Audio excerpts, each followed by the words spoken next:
Picture New York City, Christmas Eve, 1926. The streets are dusted with snow, the lights of Broadway are flickering, and inside the speakeasies the jazz is hot and the glasses are full. It is the height of the Roaring Twenties. But within 24 hours, the festivities turn into a horror show. People start collapsing in the streets. Hospitals are suddenly overwhelmed with patients gasping for air, clutching their stomachs, and begging for help because their vision is fading into total darkness. It sounds like a scene from a plague outbreak or a biological weapon attack. But it wasn't a virus. It was the celebratory toast. That Christmas, dozens of New Yorkers died within hours of each other, and hundreds more were permanently blinded or paralyzed. And this wasn't an isolated incident. It was the beginning of a federally engineered massacre. We often think of Prohibition as a time of gangsters, floppers, and harmless rebellion. We think of Bathtub gin as a quirky, funny historical footnote. Bad tasting, sure, but mostly just a workaround for a dry nation. But the reality is far darker. That gin in the bathtub, it was often poison, and it didn't get that way by accident. That is the part of the story that gets left out of the movies. The United States government, in an effort to enforce the Volstead Act, made a conscious decision to make industrial alcohol lethal. They knew people were drinking it. They knew the bootleggers couldn't filter out every toxin, and they increased the dosage anyway. Today, we are uncovering the chemistry of a catastrophe. We are looking at the thousands of lives lost, not to Al Capone's Tommy gun, but to a bottle of clear liquid that promised a good time and delivered a painful death. This is the story of the alcohol that killed thousands. To understand how we got to mass poisoning, we have to look at the supply chain. When the 18th Amendment passed and Prohibition began in 1920, it didn't actually stop people from wanting a drink, it just destroyed the legal supply. So where did the bootleggers get their alcohol? That is the billion-dollar question. They couldn't import enough of the good stuff from Canada or the Caribbean to satisfy the whole country. So they turned to industrial alcohol. America used millions of gallons of ethanol for things like paint, solvents, fuels, and medical supplies. This industrial alcohol was chemically identical to the stuff in whiskey or vodka, but it was denatured. Denatured basically means they added stuff to it to make it undrinkable. Before Prohibition, the denaturing formulas were pretty mild. They might add some soap or maybe a bitter agent that would make you vomit if you drink it. It was a deterrent, but not a death sentence. Exactly. But once Prohibition hit, bootleggers realized they could hire chemists to renature the alcohol. They would take this industrial ethanol, run it through a rudimentary distillation process to boil off the soap or the bitter additives, and voila, they had drinkable grain alcohol. It was a massive industry. Bootleggers were stealing industrial alcohol by tanker truck. And the government noticed. The Treasury Department, which was in charge of enforcing Prohibition, saw that their denaturing process wasn't working. The bootleggers were winning the chemistry war.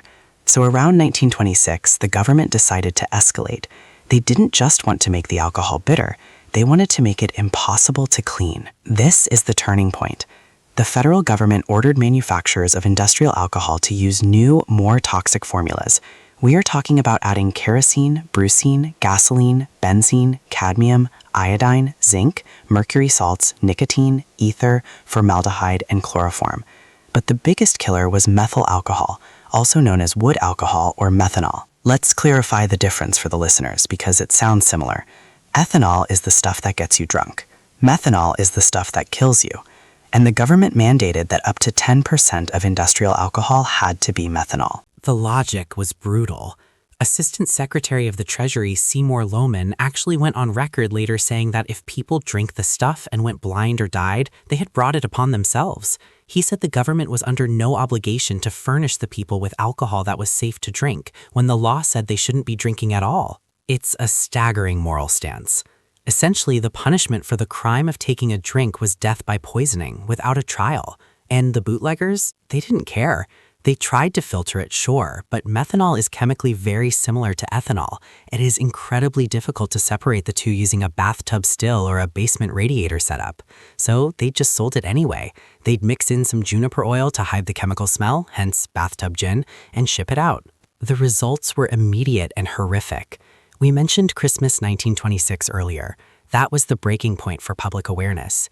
In New York City alone, Bellevue Hospital was ground zero.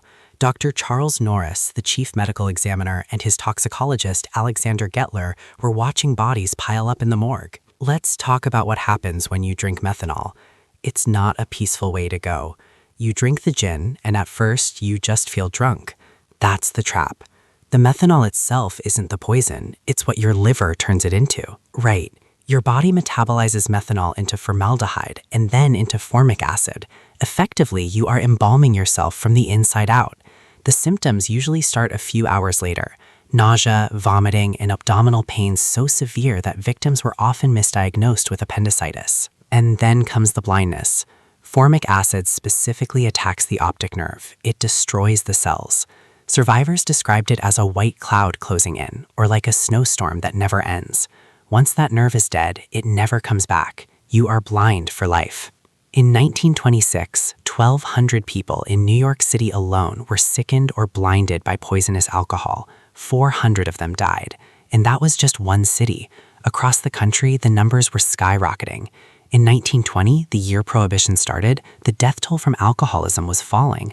By 1927, alcohol-related deaths had risen nearly 600%. It wasn't just the city slickers drinking gin either. There was a rural horror story that is even more disturbing. Have you heard of Jake Leg? Oh, this is one of the most tragic chapters. Jake was slang for Jamaican ginger extract. It was a patent medicine with high alcohol content, legal to sell in pharmacies because it was supposed to be for stomach aches, but everyone drank it to get buzzed. The government required it to be bitter, so bootleggers found a chemical plasticizer called TOCP, triorthocresyl phosphate, to mask the bitterness. They didn't know TOCP was a neurotoxin.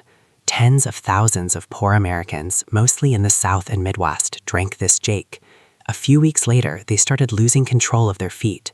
The toxin destroyed the neurons in the spinal cord that controlled the lower legs. Victims developed a distinctive flopping gait. They couldn't point their toes upward. Their feet would dangle and slap the ground when they walked. They called it the Jake Walk or Jake Leg. There were blues songs written about it. I can't eat, I can't talk, been drinking mean Jake Lord, now I can't walk. It paralyzed an estimated 30,000 to 50,000 people.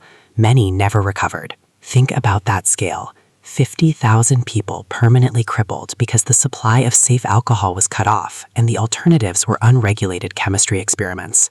And yet the government doubled down. They argued that these deaths were the fault of lawbreakers, not the law itself. There were stories of people going blind while driving cars. Entire dinner parties found dead in their chairs. In Illinois, a group of railroad workers bought a batch of what they thought was whiskey. All 10 were dead by morning.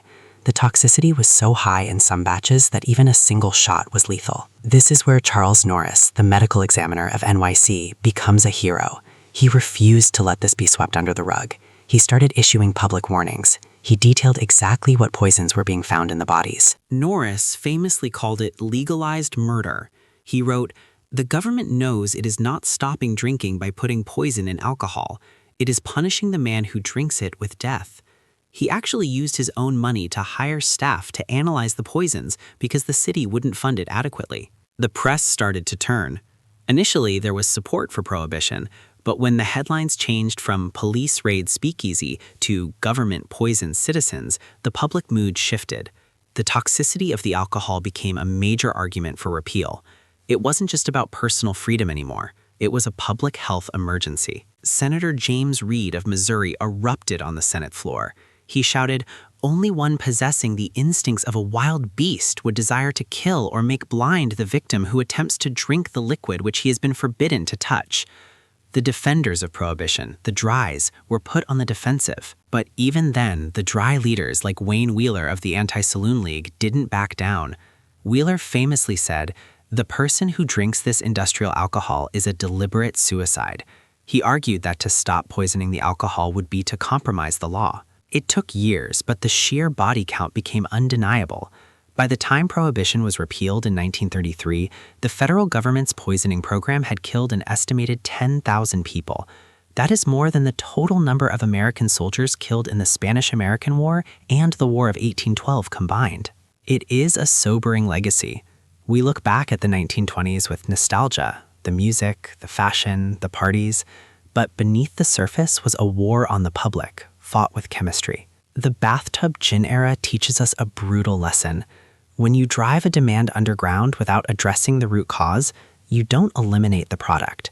You just make it deadlier. The thousands who died or went blind weren't criminals in the violent sense. They were just people who wanted a drink.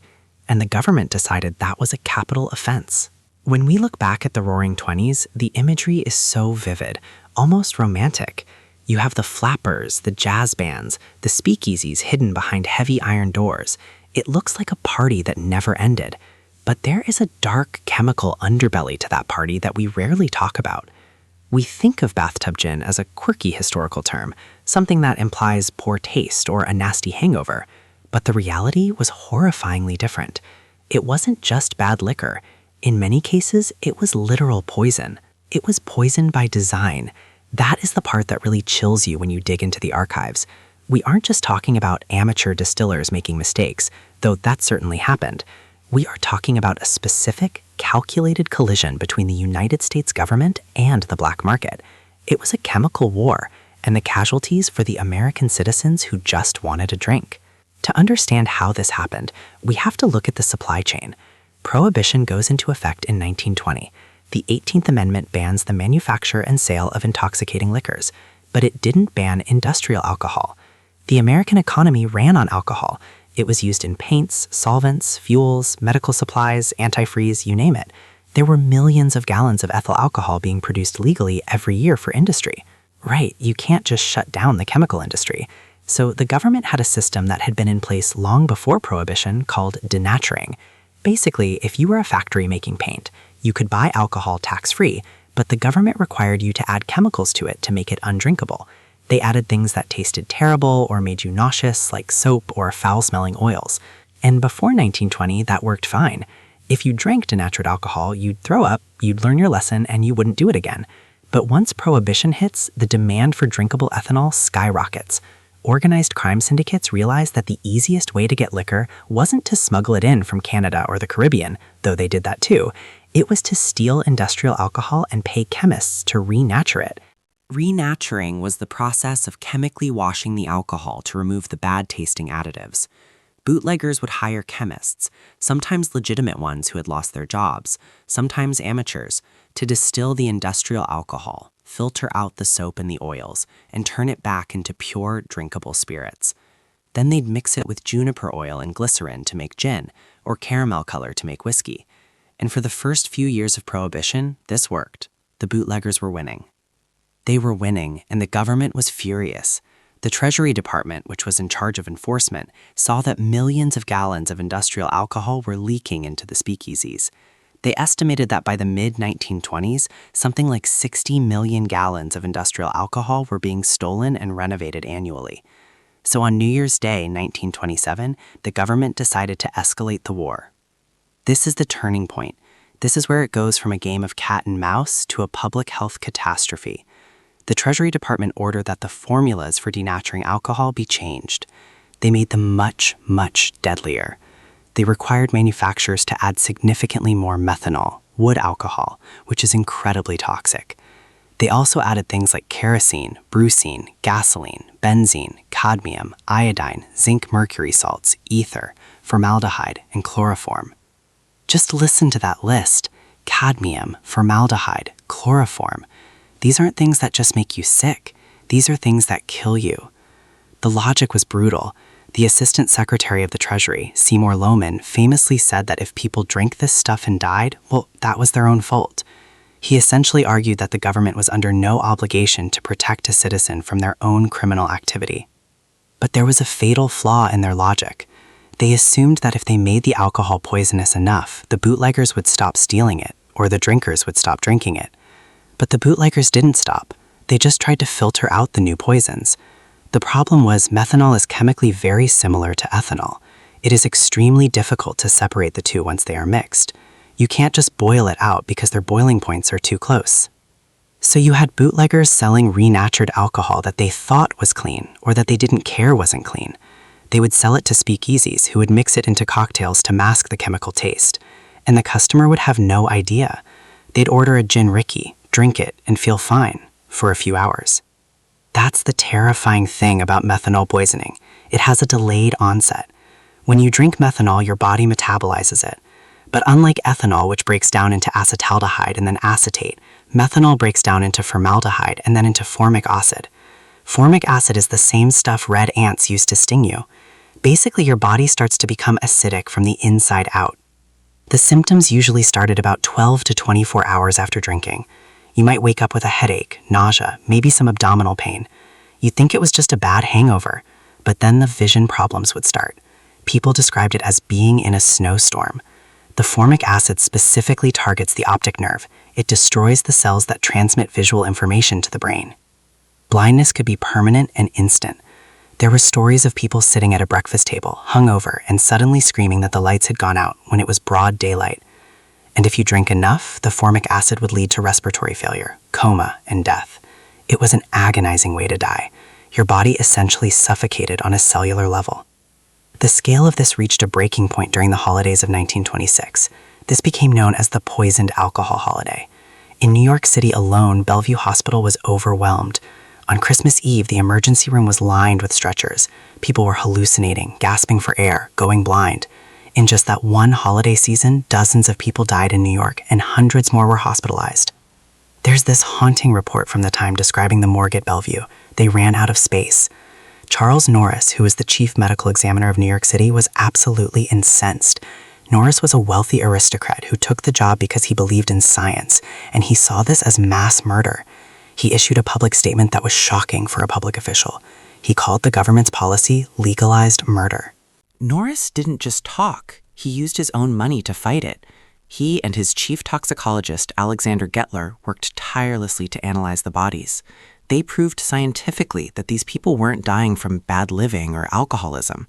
They were dying from wood alcohol poisoning caused by the government's denaturing formulas. Gettler developed the first reliable tests to detect methanol in human tissue.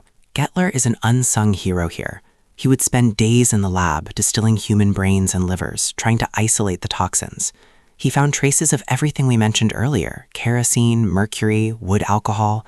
He provided the hard data that Norris used to shame the government. But the response from the dry advocates, the people who supported Prohibition, was cold. It was colder than cold. Wayne Wheeler, the leader of the Anti-Saloon League, and probably the most powerful political lobbyist in American history at that time, said, and I quote, "The government is under no obligation to furnish the people with alcohol that is drinkable when the Constitution prohibits it. The person who drinks this industrial alcohol is a deliberate suicide." That was the stance. If you broke the law and died, you deserved it. Newspapers were split. Some ran cartoons showing Uncle Sam pouring poison into a glass marked spirits. Others ran editorials blaming the victims. But as the body count rose, the public sentiment shifted. It wasn't just bums in the Bowery dying. It was college kids. It was people attending high society parties. It was terrifying because you couldn't taste the methanol. Let's talk about the specific term bathtub gin for a second, because that plays into this. The reason it was called that wasn't usually because it was made in a bathtub. It was because the bottles they used to top off with water after mixing the raw alcohol and flavorings were too tall to fit under the spigot of a standard sink, so they filled them from the bathtub tap. But the result was a crude, potent mixture that often masked the flavor of the contaminants. And the gin part is important too. Whiskey requires aging. You can't fake good whiskey easily, though they tried with iodine and tar. But gin? Gin is just neutral spirits flavored with juniper berries. It was the easiest thing to make quickly. You could take that denatured alcohol, run it through a rudimentary filter, mix in some juniper oil, maybe some coriander, and sell it the same day. That's why gin became the signature drink of the era. The medical response was frantic.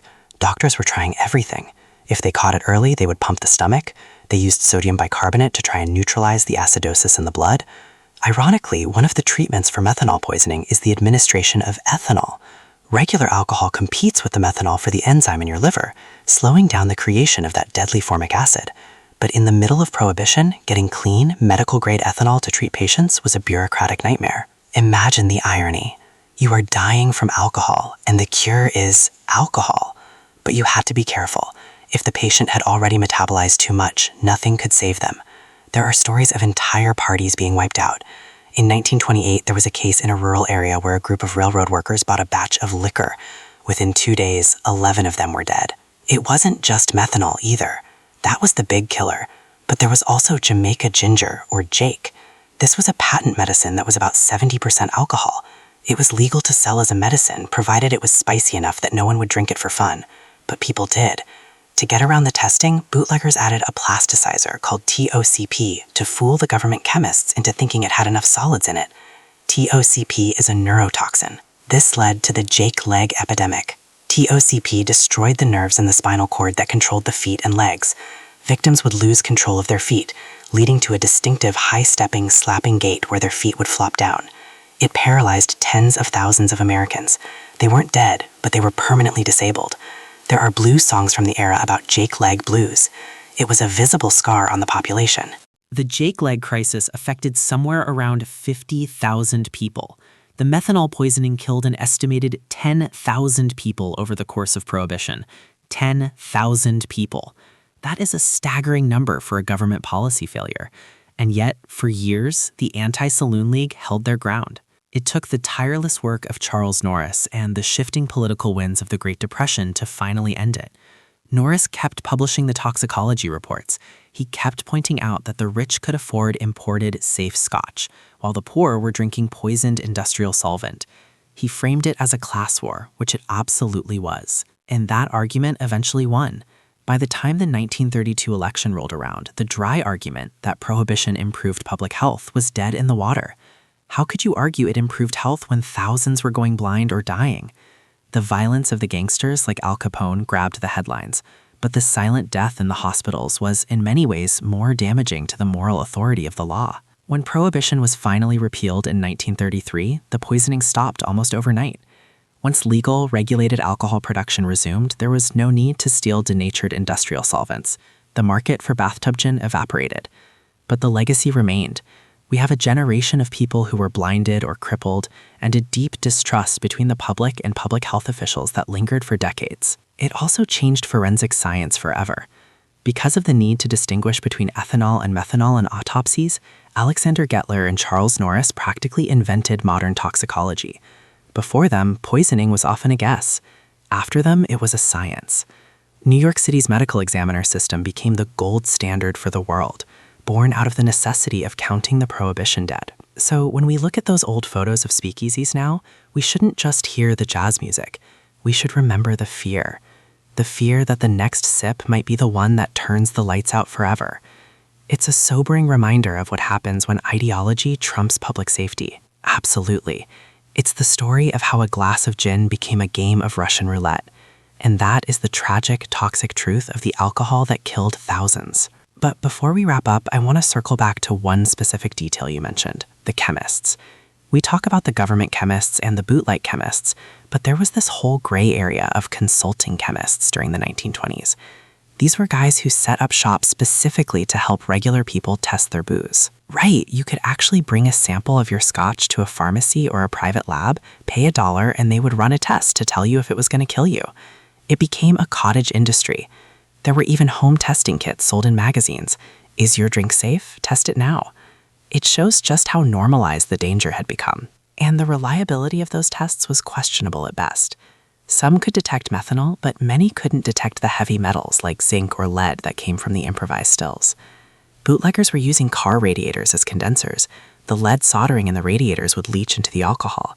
So even if the methanol didn't get you, lead poisoning was a slow, creeping threat. Lead poisoning causes madness, aggression, memory loss. It makes you wonder how much of the roaring 20s behavior was actually chemically induced mania. But going back to the government's role, we have to mention Formula 4 specifically. That was the infamous mix. It used 10% wood alcohol. That concentration is lethal in relatively small amounts. And the bootleggers developed a process called cracking to try and remove it. They treated the alcohol with zeolites or other mineral filters. It was sophisticated chemistry, but they were doing it in basements and garages. They didn't have gas chromatographs to check their work. They relied on taste and smell, and unfortunately, methanol smells and tastes enough like ethanol that you can't distinguish them without instruments. There was also the economics of it. Good alcohol, smuggled Canadian whiskey or pre-war bonded bourbon, cost a fortune.